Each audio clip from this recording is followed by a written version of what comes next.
The fact of the matter is, whether you've been in network marketing for years or just a few days, your family and friends have seen your opportunity and your phone is, as we call it, burnt. If you're anything like me, that's a scary thought.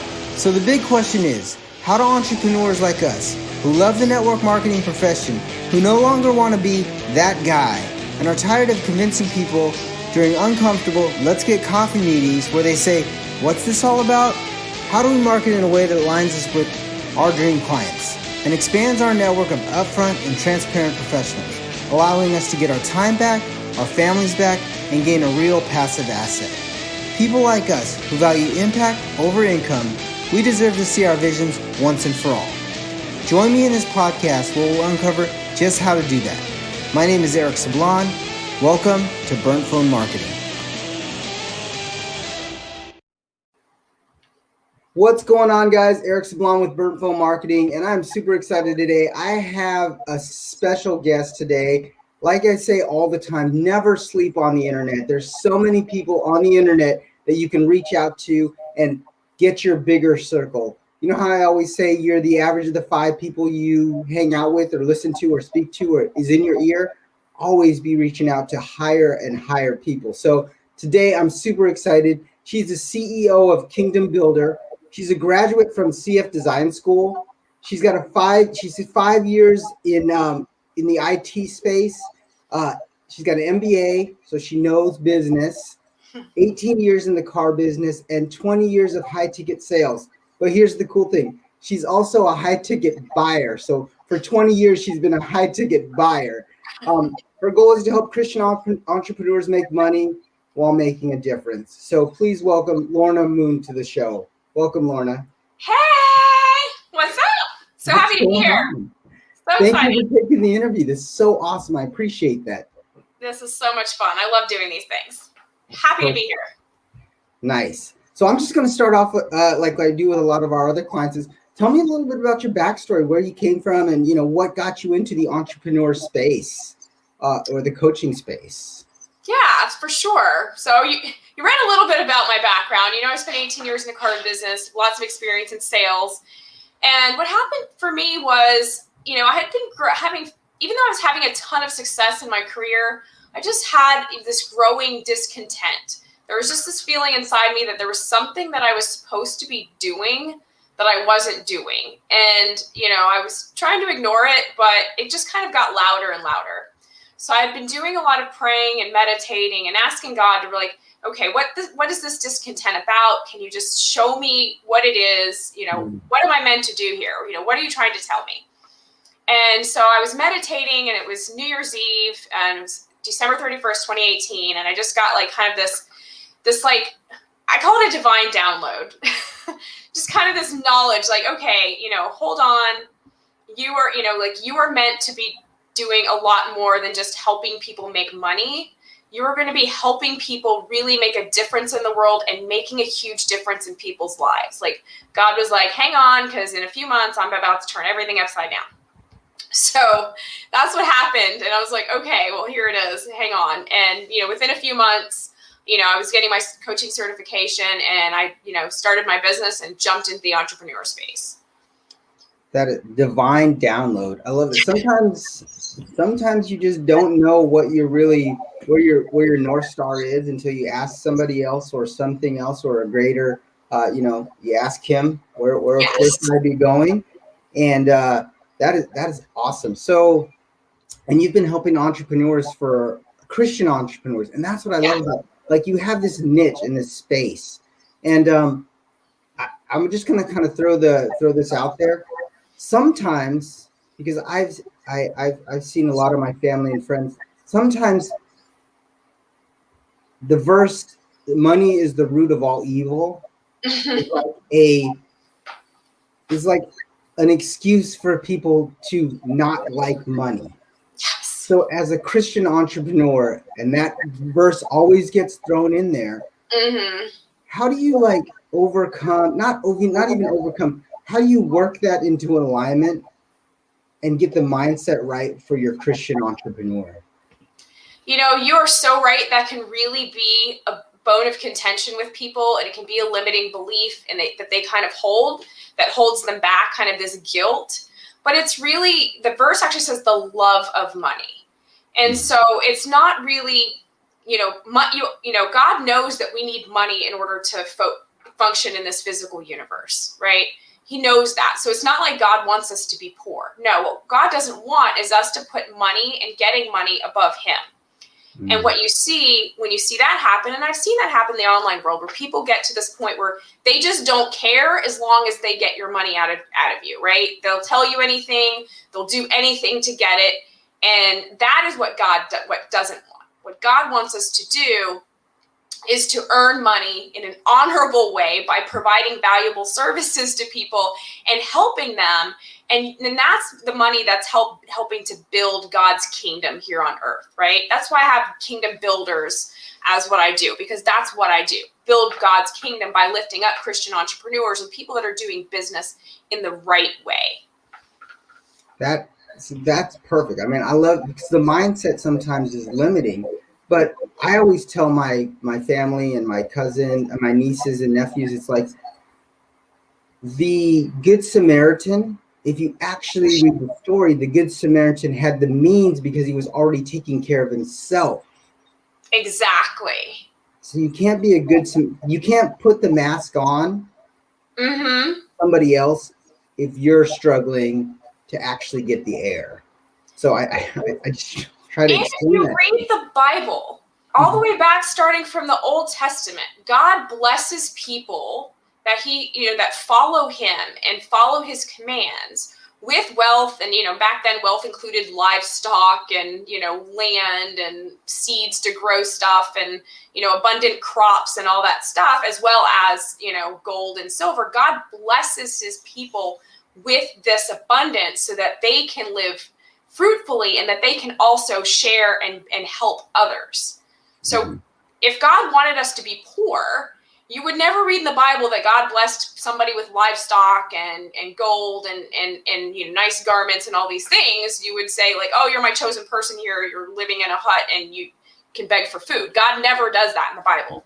So that's just, it's just a misconstruction. And it's just things that, when you just listen to what other people tell you the Bible says versus actually reading it yourself, that's when you kind of run into problems. Yeah, get it straight from the horse's mouth, is like I say. Exactly. So I'm going to ask you: have you ever experienced that problem or that struggle with not so much with money, but more with the mindset of the love of money in that to help your clients? I mean, have you experienced that before, and how did you overcome it? Oh, for me personally? Yes, I think I did, but it was less coming from like a God guilt thing versus more like a limiting belief on like how I was raised, right? So for me, the struggles that I had rooted in the fact that my parents, I was one of 4 kids, my parents didn't have a ton of money. We weren't broke, but they didn't have a ton of money. And so if we got money for anything, we had to earn it. So we had to earn it for, chores, by doing chores. We had to earn it by whatever it is they told us to do, right? And it was them deciding if the job was good enough and then what it would pay. And so my limiting belief was that I had to earn everything versus letting God, provide his grace and bless me abundantly. I felt like, well, no, I didn't do enough to deserve this. So I have to work harder. I have to do more. I have to provide more, versus realizing that, I didn't have to kill myself to provide the value to earn, right? Like I have a lot of value and what I offer is very valuable. And it's not this arbitrary thing that I feel like I have to just completely empty my cup out before I deserve anything. So that was more what my issue was. Wow, that's a big nugget, guys. Write that down, ladies and gentlemen. Write that down. It's like your limiting belief right there. Is like, I think I was looking through your Facebook profile, and I think we graduated the same year. So I think like our mindsets are identical. Like we weren't struggling, we weren't poor, but I was hustling just to hustle. Like it was like I was hustling to show my parents that I was hustling. Mm-hmm. And I think like both of it, like the mid 90s was that, like just Yes. hustle. Like, look, I'm hustling. I think that's what the mid It 90s was was. honorable to hustle because we Mhm. were raised, like, our parents didn't just give us stuff to give us stuff. Yeah.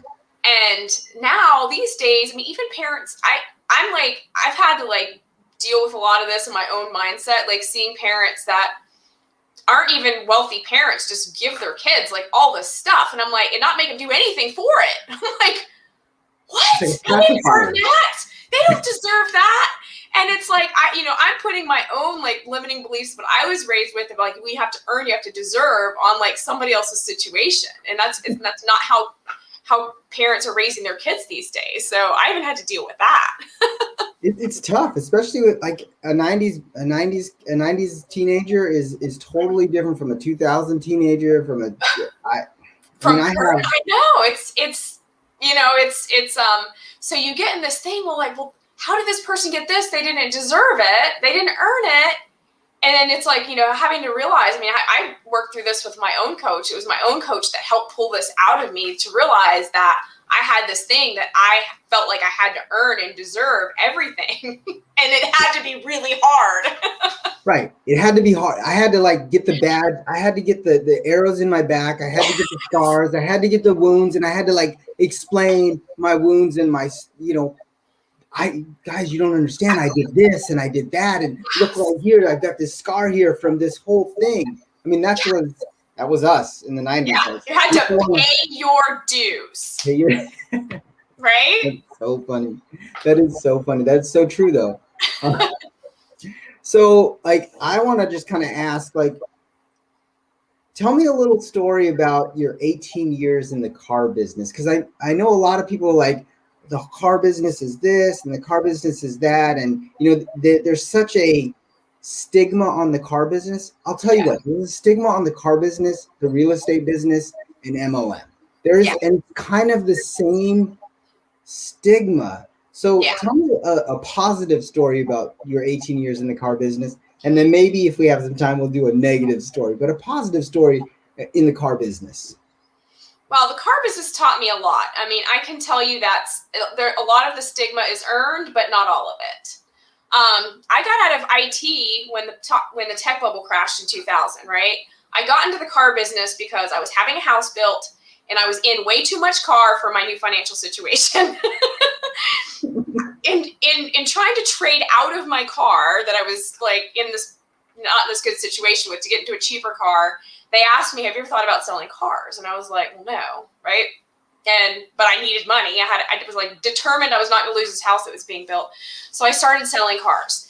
And this is a great, coming from working in IT, I didn't talk to people one-on-one, face-to-face. Like even though this was the mid 90s, like I instant messaged everyone. Like like talking to someone face-to-face was like horrifying to me, right? But what the car business taught me, what I learned in the car business, I was so blessed because I learned from one of the best sales trainers there was, who wasn't a skeezy, sleazy sales trainer. Like he taught you how to really build a relationship, build rapport with customers, find out their needs and wants, even help them uncover needs and wants they didn't even know they had, and get them in the right vehicle that they were going to be happy with. So I learned incredible sales skills from some of the best sales trainers out there. I learned how to talk to people. I learned to get over this like shyness where I had to hide behind a computer and actually physically walk up and talk to strangers. If you are a shy person, getting a job in a dealership, even for 6 months to a year, will completely change your life. It really built my confidence and really helped me learn a lot of the abilities that I did have. And so I moved up pretty quickly. I got into finance and F&I, learned how good I was with numbers, and then eventually started working for outside vendors where I was calling on the dealerships, working for another company. But it was such an amazing training ground for learning how to talk to people and build relationships. And like I said, so I learned how to sell the right way. I'm sure not everyone does, but I did. And for that, it was such a blessing for me. Well, and it sounds like to me, like you went into the books, you double checked, you got a coach, you followed the mentor. There was a success plan for you. And it's funny that the mentor that you probably learned from was like, go Lorna, fly. Go. When you moved from inside the dealership to outside of the dealership, he was like, Lorna was my case study. She was the person, go. And it's hard to find those mentors, and it's hard to find those coaches. And what I would suggest you guys is, if you guys are getting coaching, make sure that that coaching is willing to let you go to the next level, like ascend into the next coaching program. It might not be with that person. Yeah. And I just want you guys to think about that. Like, don't get that feeling like, because they took me this far, yeah, I need to stay with this person. Stay with them. And if they're trying to say, well, why aren't you going to renew with me? Why aren't you, they're trying to guilt you into staying with them. That's a good sign that definitely it's run its course. Right. There's nothing wrong with having the same coach for years and years, but there's also when it's time for another person to be able to pick up that baton, because they can take you to a different place. Mm-hmm. That's 100%. And I think in the coaching industry, it's so like, that's my client, I need to stay with this client, or I have, I want to make sure that I stay with this coach. And I just think that, as you ascend up the ladder, there's stuff in your entrepreneur journey that changes. Oh, that's absolutely so true. And like you said, it changes and it happens. Mm-hmm. So that was a great story. I don't think we have to do a negative one on that one, because that one was just way too good. So you have a coaching program right now. Mm-hmm. And it talks about, you work with entrepreneurs, Christian entrepreneurs, and sales. So what do you feel right now is the biggest mistake or the biggest thing that people are avoiding jumping into, I'm not even saying jumping into, the biggest problem people are avoiding when making the decision to hire a coach? Oh, yeah. So the biggest thing that they're avoiding, you mean like what's holding them back from hiring one? Holding them back from hiring a coach, yeah. Yeah. Okay. So a lot of people get hung up on, what does it cost? What am I spending? Like, oh my gosh, that's expensive. And that's expensive to someone could be $500. It could be $25,000, right? It's not really the number of what's expensive, because that's all in somebody's mind. But they say like, oh, well, that's expensive. And how can they really help me? And maybe I should just get a therapist because, I can get my insurance to cover that. And they they're totally missing the point, right? We have to, as we grow our business, if we want to up level, and you have so many people who want to be that 7-figure, 8-figure entrepreneur, right?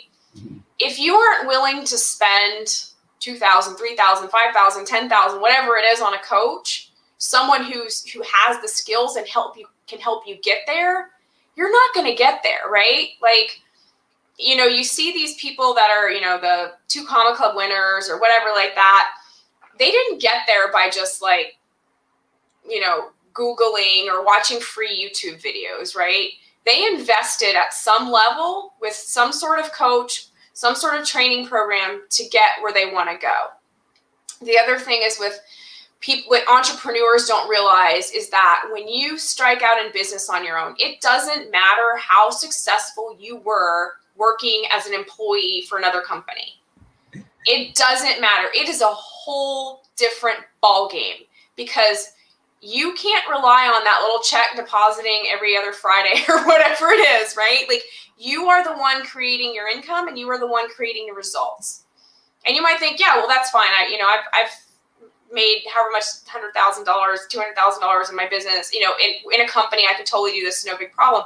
But there's something that happens like inside of you. You have to step up and become the person who can create that income for yourself. And it is a completely different thing than doing it working for an employer. It is a completely different thing. And this is something that I learned myself, right? Like, I was very frustrated in my first few months, because I'm like, I was making $200,000 a year. Why am I making so little? Like, this is bullshit. I should be there. I have all the qualifications. It should just happen for me. But what didn't happen for me is I had to get beyond my own limiting beliefs and those things that I talked about earning and these things that were subconscious that I didn't even realize were there.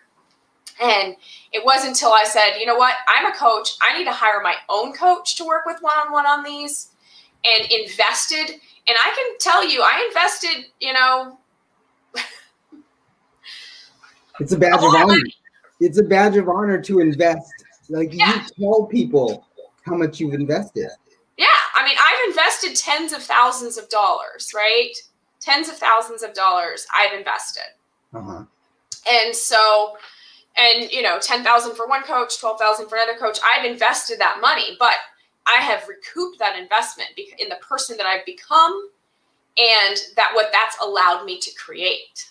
Right. Yeah. And now I wouldn't hesitate to continue to do it because I want to continue to grow to higher and higher levels. And, you have to face your own demons, and it really takes a coach in order to do it. And the reason is because you can't see your own demons. It's like, if you're in a picture frame, you can't see the picture, right?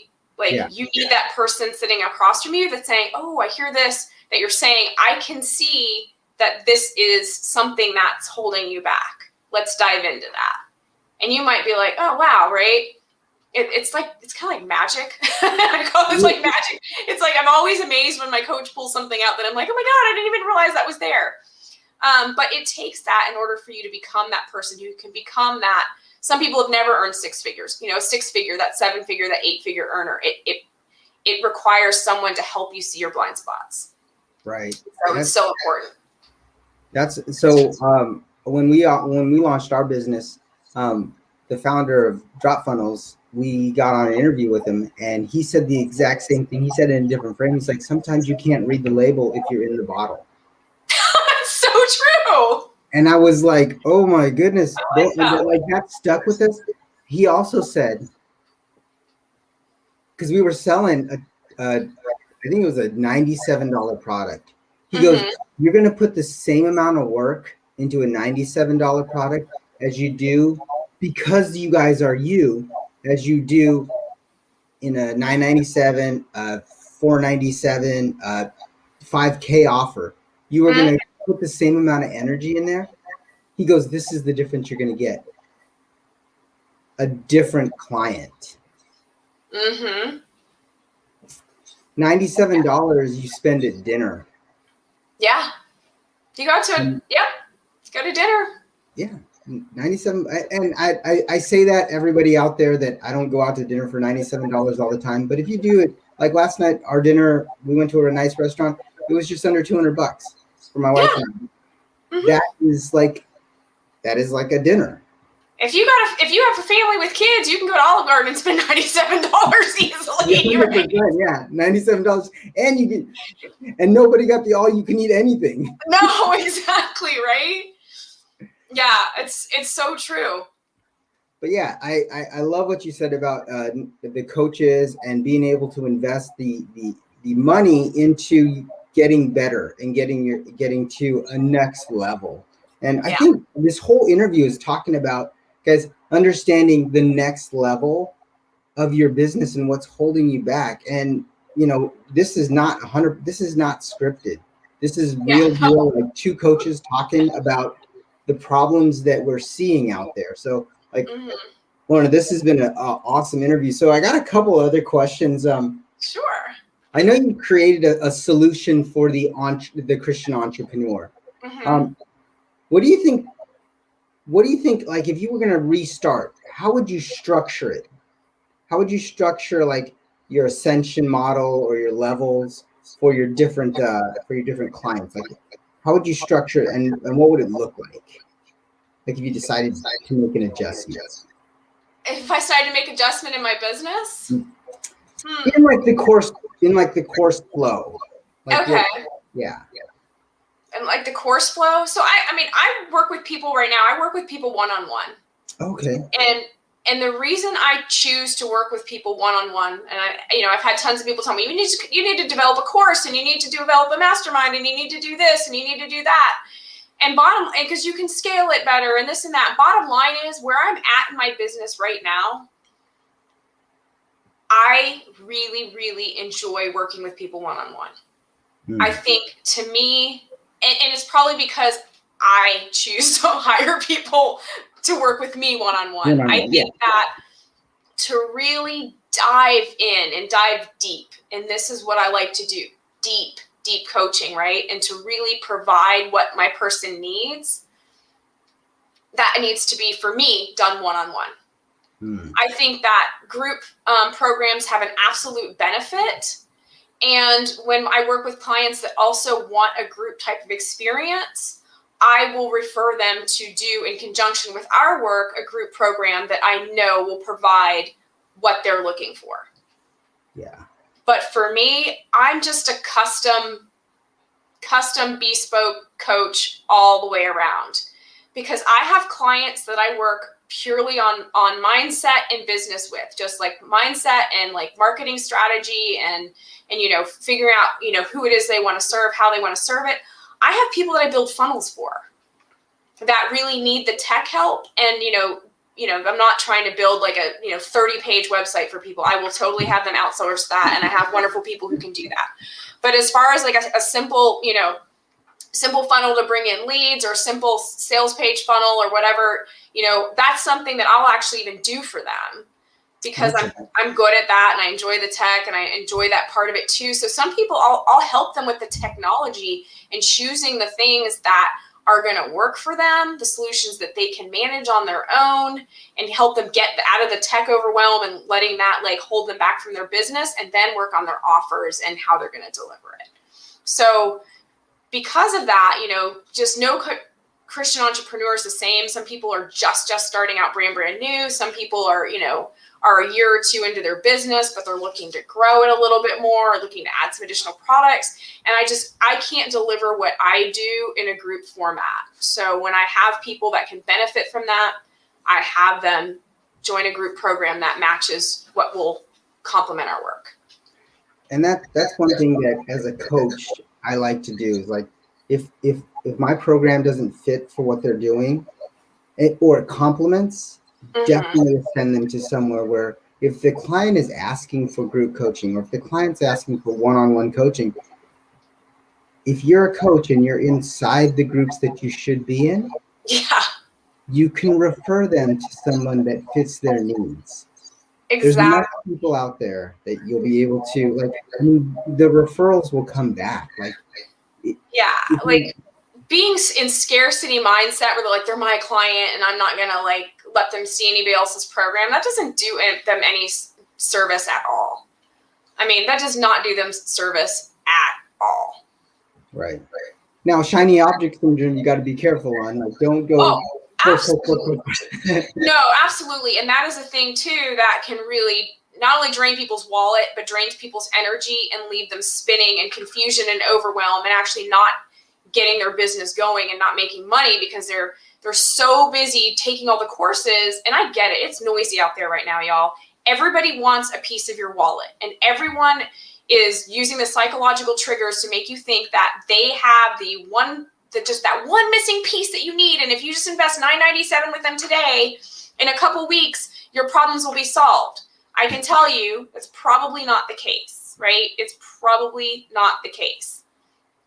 Unless it's like, I really just need to learn how to design funnels. And then you see, like Catherine's program that I took, and you're like, oh, that's just the one missing piece that I really need to learn how to do this. And I want to learn how to do this. But that's, not normally how people get sucked into these things with shiny object syndrome at all. And so, it's, and that's why, working with a coach is saying, okay, you're even just evaluating, like, okay, what is this program offering and how does this actually match up to what I need? Don't get sucked into the FOMO and you got to buy now and the timer's ticking down. Like, really ask yourself, like, put your hand on your heart and ask yourself, is this program going to benefit me? And is this program going to make me money? Is this going to enhance my skills? And if the answer isn't a resounding yes, then just pass on it for now. it's going to come back around. Trust me. And Exactly. Even take some money. Yeah, even, you know, I know like Marie Forleo's B Schools, I've done that program. And so they're recruiting right now, right? Her ads, her little face popping up everywhere, you know, and her big thing is it's only once a year. It's once a year. Don't miss out. Well, guess what? If you decide, if this is not the right time for it, it will come around next January. You will see your face all over again and you can take it then. If you decide that's what you need. You don't need to jump on it because it's just once a year. And you might have grown into the person that you needed to be to start that program. Exactly.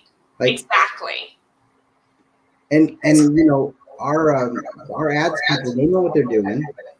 They know when you clicked on certain things. They know all that kind of stuff. That's why when you surf all over the internet, these ads are following you everywhere. They're retargeting. You saw it, you paused on it. Now you see Marie Forleo everywhere. You close your eyes at night, and there's an ad for Marie Forleo in your eyelids. Facebook has infiltrated your eyelids. It's so funny. That is so funny. So. This was a great interview. Thank you for your time. Like, where can the audience like find you? I'm gonna put it in the show notes. Sweet. But where can the audience find you? I mean, are you doing anything like? I know that you work one-on-one. Are you doing any like? I don't know. Do you have any like free offers or anything like that that you want to push the audience to? I don't at this particular second, but my website's lornamoon.com. I'm working on something that I'm gonna put on there as a downloadable. It's not ready yet. Maybe by the time this airs, it may be ready. You'll just have to see. I have my YouTube channel. You can find me, Lorna Moon, on YouTube. I'm on Facebook, Lorna Moon. There's a link to my YouTube channel and all that stuff in there.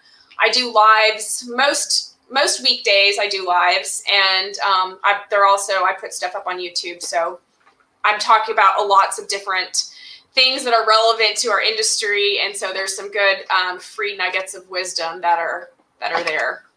So what I'll do is I'll put in the show notes. I'll put all of your handles. I'll put on your Facebook handle, your website. I'll also put on your YouTube channel, and then I'll actually link them to the one that I watched yesterday. Oh yes, about sales. The sales one was on point. I was like, wow, that was money. So I'll put that in the link so that way. Guys, if you want to learn a little bit more about sales and like the mindset and then like what not to do, like Lorna tells a story about how, you know, you're just going to have to listen to it. You're going to have to watch it because don't be that guy. Just don't, or that gal. So Lorna, thank you so much for your time. I appreciate it. This is perfect. 31 minutes. We went deep into a lot of different things, guys. So make sure that you always listen to the outro because I always give something away for free. And here's the thing. Lorna talked about it. Like it's all about the mindset and the action and coaching. And if you're on the fence about getting a coach, if you're on the fence about doing stuff like that, reach out to one of us and we'll point you in the right direction. I mean, we'll ask you a few questions because that's what good salespeople and good coaches do. And if you're not a fit for us, you may be a fit for her. If you're not a fit for her, you may be a fit for somebody else that we can connect you with. So don't be shy to reach out to us on Facebook. We're open to that. So just make sure you listen to the outro. Enjoy it. Thank you guys for your time and attention. And I'll see you on the next episode of Burn Phone Marketing.